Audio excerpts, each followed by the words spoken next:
लोकसभेप्रमाणेच Madha विधानसभेचा suspense प्रचंड ताणलेला आहे। उमेदवारी तुतारीची माळ कोणाच्या गळ्यात पडणार याची उत्सुकता असतानाच आता विठ्ठल सहकारी साखर कारखान्याचे चेअरमन अभिजित पाटील यांनी आपला उमेदवारी अर्ज दाखल केला आहे। सध्या माझ्याबरोबर बोलण्यासाठी अभिजित पाटील आहेत। तुम्ही उमेदवारी अर्ज दाखल केला आहे, नेमके कुठल्या पक्षाकडून, अपक्ष, किती उमेदवारी अर्ज दाखल केले?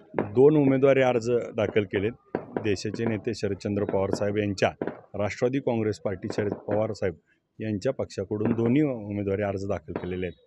अपक्ष उमेदवारी अर्ज तुम्ही दाखल केला नाही, दोन्ही पक्षाकडून अर्ज दाखल केलेत, अजूनही एबी फॉर्म मिळाला नाही, हा आत्मविश्वास? मला पक्ष संधी देईल। मला देशाचे नेते शरदचंद्र पवार साहेब असतील, राज्याचे नेते जयंत पाटील साहेब असतील, सुप्रियाताई असतील, या राज्याचे माजी उपमुख्यमंत्री व आमचे मार्गदर्शक श्रद्धास्थान मोठेदादा असतील, या जिल्ह्याचे माढाचे खासदार धैर्यशील मोहिते पाटील साहेब असतील, हे सगळेजण मला आशीर्वाद देतील याची मला खात्री आहे आणि त्यामुळं मला कोणतीही शंका नाही। 4 दिवस तुम्ही मुंबईमध्ये होता, अनेक घडामोडी घडल्या होत्या, का नेमका सस्पेन्स माढ्याचा शेवटच्या क्षणापर्यंत त्या ठिकाणी ताणला जातो? या मतदारसंघातले जे आमदार गेले 30 वर्ष आमदार आहेत, त्यांनी जर विकास केला असता आणि त्या ठिकाणी काम बोललं असतं तर त्यांना त्या ठिकाणी साहेबांची उमरे जिजवायला, त्या ठिकाणी हेलपाटे मारायला लागले नसते। काम बोललं असतं तर त्यांचं विकास काम नाही आणि मतदारसंघात त्यांच्या प्रचंड विरोधात लाट आहे। मराठा समाजाबद्दल त्यांनी जरांगे पाटील साहेबाबद्दल जे वाक्य वापरलं आणि त्यांच्या चिरंजीवांनी त्या ठिकाणी पैशामध्ये समाजाची किंमत केली, याचे पडसाद खूप मोठे आहेत आणि माढा मतदारसंघामध्ये रस्ते असतील, आरोग्य असेल, शिक्षण असेल, कोणत्याही बाबतीत त्या ठिकाणी काम झालेलं नाही। त्यामुळं प्रचंड नाराज आहेत। 6 टर्मची अँटी इन्कम्बन्सी देखील आहे, त्यामुळं ते निवडून येणार नाहीत म्हणून त्या ठिकाणी पवारसाहेबांच्या आश्रयाला जातात। परवा त्यांनी पवारसाहेबाला सोडलं, परत आता अजितदादांना सोडलं, परत पवारसाहेबाला सोडतायत। आता अजून तिसरीकडे जातील का नाही याची पण गॅरंटी नाही। त्यामुळं त्याबद्दल काही मला वाटत नाही। त्यांच्या या प्रकरणामुळं त्यांची त्या ठिकाणी आज जी काय मतदारसंघामध्ये आज त्यांनी काम केलं नाही ह्याची स्पष्टोक्ती त्यांच्याच कृतीतनं दिली। आज काही वेळापूर्वी स्वतः बबनदादा जे आमदार आहेत 30 वर्षे, त्यांनी उमेदवारी अर्ज दाखल केला आणि सांगितलं की तुतारी जर मला साहेबांनी लढायला सांगितलं तर मी स्वतः मैदानामध्ये असणार आहेत। इतक्या दिवस ते मुलासाठी प्रयत्न करत होते, कसं बघता याच्याकडे? मी तेच मगाशी सांगितलं, पूर्वी पवारसाहेब, परत अजितदादा, परत पवारसाहेब, आता तिसरीकडे जातील।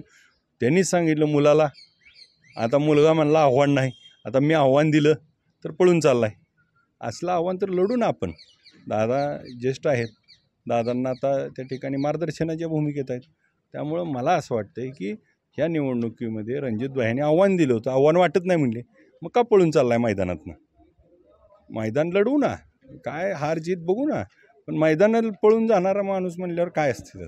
भगवा पंचगळ्यामध्ये आहे, तुमचा विश्वास तर आहे, मात्र तो आत्मविश्वास कुठेतरी तुतारी नाही मिळाली तर मनोजदादा जरांगे पाटलांची त्या ठिकाणी सोबत काही चर्चा आणि मराठा आरक्षणाचा उमेदवार म्हणून पुढे येणार तुम्ही? हे भगवं हे छत्रपती शिवाजी महाराजांचं आहे, हे भगवं वारकरी संप्रदायाचं आहे, हे भगवं मनोजदादा जरांगे पाटलांचं आहे आणि मनोजदादांच्या भूमिकेशी मी पहिल्या दिवशीपासून समरप आहे।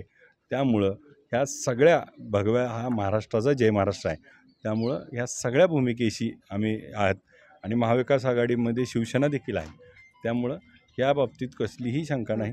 मला खात्री आहे की मला त्या ठिकाणी शरदचंद्र पवार साहेब, त्या ठिकाणी विजयसिंह मोहिते पाटील दादा, मोठे दादा, त्या ठिकाणी धैर्यशील मोहिते पाटील साहेब हे मला आशीर्वाद देतील। ज्यावेळेस खासदारकीला धैर्यशील मोहिते पाटलांना तुतारी मिळाली होती त्यावेळेस तुम्ही भाषण केलं होतं, तो शब्द होता की मला आता आमदार झाल्यासारखं वाटतंय। मोहिते पाटलांशी ह्या मधल्या 4-5 दिवसामध्ये काल अचानक रणजितसिंह मोहिते पाटलांचं नाव पुढं आलं, चर्चा आहे, विजयदादांचा आशीर्वाद घेतलाय तुम्ही, काय त्यांनी सांगितलंय तुम्हाला? मी ते भाषण जे केलं, मला आता भैया आल्यामुळं आमदार झाल्यासारखं वाटतंय, त्यामुळं मला उद्या भैयाच आमदार करतील। तर अजून एक गोष्ट मतदारसंघामध्ये सातत्यानं किंवा लोकांमध्ये चर्चेला जाते की लोकसभेला विठ्ठल कारखान्याची अडचण होती, त्या अडचणीमुळे तुम्हाला त्या ठिकाणी ऐनवेळेस करमाळ्याच्या स्टेजवरून तुम्हाला यावं लागलं, तुम्ही त्यावेळेस लोकसभेला हे केलं, त्याच्यामुळे कुठेतरी अभिजित पाटलांचा सस्पेन्स तुतारीकडचा वाढला जातोय, त्याचं काय कारण आहे? सगळ्यात महत्त्वाचं आज विचार करण्यासारखी गोष्ट आहे की जे 30 वर्ष आमदार साहेबांबरोबर होते ते सोडून गेले, परत आले, परत सोडून गेले, परवा लाडली बहिणाचा घेतला, परत अजून आले, ते तरी कुठं हे आहेत। त्यामुळं सगळ्याला सारख्याच मापामध्ये मोजलं जाईल आणि मी फक्त त्या ठिकाणी पाठिंबा दिला होता आणि का दिला होता काय हे अख्ख्या महाराष्ट्राला माहिती आहे आणि लोकांची संस्था वाचवण्यासाठी मी त्या ठिकाणी माझ्या वैयक्तिकसाठी गेलो नव्हतो, परंतु ह्यांच्या मागे ईडीची धाड पडली होती. ह्यांच्या सगळे काळ्या कर्तुती बाहेर आल्या. ह्यांचं झाकायसाठीच ह्यांचा वेळ गेला आहे. त्यामुळे ह्यांचं मतदारसंघात लक्ष द्यायला वेळ नाही. आज शेतकऱ्याच्या नावावर कर्ज काढलीत, शेतकऱ्याच्या नावावर बोगस त्या ठिकाणी खता बेसडोचे पैसे काढलेत आणि शेतकऱ्यांचे सिबिल खराब केले. त्यांना हे व्यापारी उत्कृष्ट आहेत, त्यामुळे त्यांनी व्यापार करावा. त्यांनी राजकारणामध्ये त्या ठिकाणी आज जे काही झालं आहे, हे माढा तालुक्याची हसांड, आज जो 30 वर्षात विकासाची अपेक्षा होती त्याच्यावरती बोललं जात नाही. मी विजन मांडलं, विजनवरती बोललं पाहिजे.